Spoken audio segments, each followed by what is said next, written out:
What's going on, guys? K-Dub here with another episode of Crypto Zombie. Welcome back to the channel. Hope you're having a great day today. Now, I wanted to get this video out a little bit faster than usual because we had some interesting news come out this morning. In fact, it's a bit of a, well, it might even be a rumor, but it is breaking news nevertheless, and I do want to talk about that. Also, a formation that is forming right now in the Bitcoin chart could potentially signal what's happening. Now, don't forget that, typically July, at least the last 3 Julys have actually been positive green months for Bitcoin. So are we going to follow in footsteps and have a 4th of July green? That almost went. Hope everyone's having a great, safe weekend, by the way. But, having a look right here, this is the story. This is the story that's going on right now, guys. So, Patrick McHenry, he was basically talking about what happened with the Wall Street Journal, saying that the SEC spot Bitcoin ETF filings are inadequate. He says an ETF would provide everyday investors with an SEC-regulated product. The only reason for Chair Gensler to oppose is if he wants to kill crypto in the U.S. altogether. So this is the speculation, this is the rumors, this is the breaking news. Obviously, nothing is confirmed, but an anonymous official from the SEC has reportedly disclosed that Gary Gensler, the chairman of the SEC, has submitted his resignation following an internal investigation. The anonymous SEC official who spoke on the condition of anonymity due to the sensitive nature of the matter stated, Gary Gensler has resigned from his position as chairman of the SEC following an internal investigation into alleged misconduct. The details of the investigation are confidential, but the decision to step down underscores the seriousness of the findings.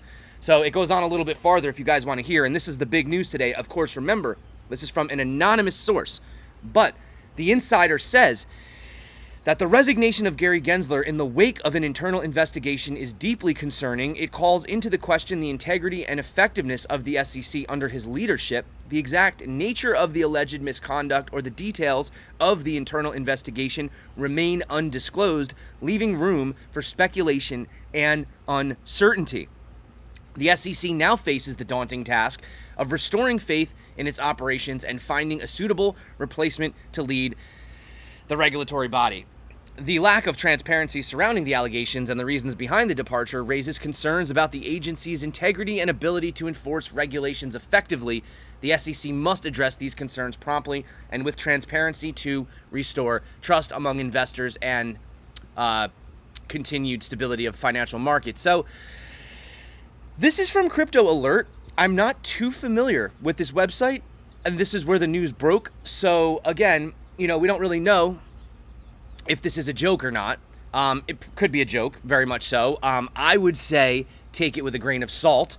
But again, just to remind everyone, whether or not this actually is the truth or it's just somebody, messing around with the news, don't forget Gary's little web of entanglement, okay, with Sam, his girlfriend, and then her father, okay? So they were all connected. They were all in on this, right?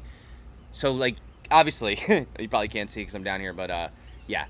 So anyway, we'll get to the TA in a minute, guys. But today marks the 10-year anniversary since the Winklevoss twins basically tried to get their ETF approved. So they're saying that basically this is what the SEC has done. They have protected investors by not approving an ETF. They have protected investors from the best performing asset of the last decade. They have pushed investors into toxic products like Grayscale Bitcoin Trust, which trades at a massive discount to the NAV and charges astronomical fees, pushed spot Bitcoin activity offshore to unlicensed and unregulated venues, pushed investors into the arms of FTX, subjecting them to one of the largest financial frauds in modern history. Maybe the SEC will reflect on its dismal record and instead of overstepping its statutory power and trying to act like the gatekeeper of economic life, it will focus on fulfilling its mandate of investor protection, fostering fair and orderly markets, and facilitating capital formation. This would have led to a much better outcome for U.S. investors. And it's not like these companies aren't trying to work, with these products. The CBOE entered into a surveillance sharing agreement with Coinbase. They refiled their spot Bitcoin ETF application again. So, getting back to what McHenry was saying, basically, the only reason for Chair Gensler to oppose is if he wants to kill crypto in the U.S. altogether, right? I mean, that would make a lot of sense. So, again, protecting investors from Bitcoin, which, by the way, it increased by 83.8%, clearly destroying anything. The next closest is the NASDAQ index at 31.7%, but Bitcoin absolutely destroying anything. I mean, look at this. Some of these are even losing. The dollar index, the yuan, obviously fiat is always losing. But let's dive in. Let's have a look. Let's see where Bitcoin could be headed, because we did get the highest green candle close that we have seen in 13 months. So literally over a year. Nice, beautiful candle close. Of course, we are still having a little bit of difficulty, getting above some of these key areas. I still would like to see Bitcoin get above 32,000. We have this Ichimoku cloud around 32,008. So 32,000 for me is still the level to watch. Interestingly enough, look at the fact that look at where the stock market closed over the long holiday weekend. Pretty crazy that it stopped exactly.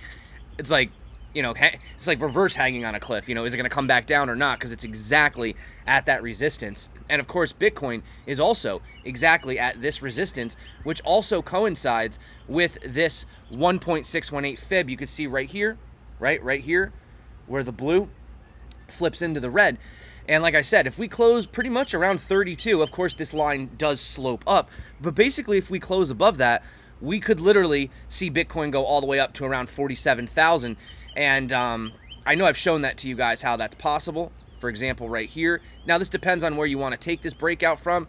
If you take it from the initial touch right here, that's about 57. We come down to this right here. The second, that's about 51, right? So we said anywhere between around this 47 area to the 57 area, I still think is possible for this move for Bitcoin. And another thing, just throwing it out there, this might be a stretch. This might be a stretch, but kind of looking at this, let me know what you think. It's pretty ugly. It's pretty ugly. But you could even say that maybe this is a cup and handle breakout, possibly. It could be a cup and handle breakout starting, right? It does look like that's a possibility. And that's typically a bullish pattern. And you can see right here, we are putting in this flag as well, right? Here's a pole.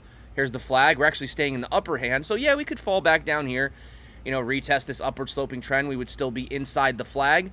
And yeah, you could definitely take that trade on the breakout. If you do want to learn how to trade, guys, make sure that you watch the tutorial popping up above. I have over $56,000 in bonuses below, if you're interested, of course. But we do have the EMA ribbon flipping nicely on the weekly. We also have Bitcoin sitting above the monthly EMA ribbon, which is very nice, also above the 100 DMA. And the only thing that we're really having is just struggling to get above this previous support, right? This is what was holding us here for about a year and a half. Every time we'd come down to these levels, right? And then when we finally lost it, boom, right? So now we just have to try to get back above that level. And something else kind of interesting where, we clearly have broken out of the falling wedge when it comes to the Bitcoin chart. The altcoin charts still have not broken out. This is total 3. So this is no Bitcoin, no Ethereum, only altcoins. And even though falling wedge patterns are inherently bullish, you can see that we really haven't broken out just yet. So there may be, a lot of people talking about alt season. We've seen Bitcoin dominance skyrocket. Well, at some point, you will see some of that capital rotating into Bitcoin. Tim Draper says, so much for my predictive abilities. It's June 30th, 2023, when Bitcoin was 4,000. I predicted it would be 250K, 60X by now. It's only reached 30K, 7X. I guess we have a little bit longer to wait, maybe 2 years, but engineers are hard at work. Well, could we get to that kind of a number, or is Tim Draper just living a pie-in-the-sky dream over here? Well, having a look at all these different firms, all their assets under management, all the activity, right, that they've looked, all this Bitcoin futures, Europe, right, all this stuff, Fidelity, JP Morgan, Morgan Stanley. So, Lynn Brewer says, what will the price of Bitcoin do if 5% of these assets go into Bitcoin? And he says, well, a 5% asset under management allocations, my calculations estimate around $310,000 per coin. So yes, Tim Draper, that is possible. And of course, if we meet that market cap of gold, then you're also looking at like a $400,000 Bitcoin, right? So that is definitely totally possible. So that's it for me, guys. Remember, if you do want to get a safe wallet Definitely check out Engrave. They are completely air-gapped, does not connect to the internet. One of the safest, if not arguably the safest possible wallet that I'm aware of right now. But that is it for me, guys. So thank you so much for coming back to the channel. You guys rock. You're the reason that I make these videos. Of course, take today's video with a grain of salt. It could clearly, obviously, just be a rumor, but I did just want to share that with you guys. It's circulating all over the internet right now, so that's what's going on. We'll see what happens. Long holiday, so we're going to probably have a little bit of a boring couple of days, you know, while everybody's kind of hanging out by the pool, 4th of July, all that stuff. So have a great weekend. Hope you guys are having a great weekend, have been having a great weekend, and enjoy this start to your week. I will be here making videos for you guys. You guys rock. You're the reason that I do make these videos, especially even on days like today. And if you do want to learn how to trade, guys, I do recommend that you check out the tutorial popping up right here, right now. Until next time, stay crypto, and of course, peace out.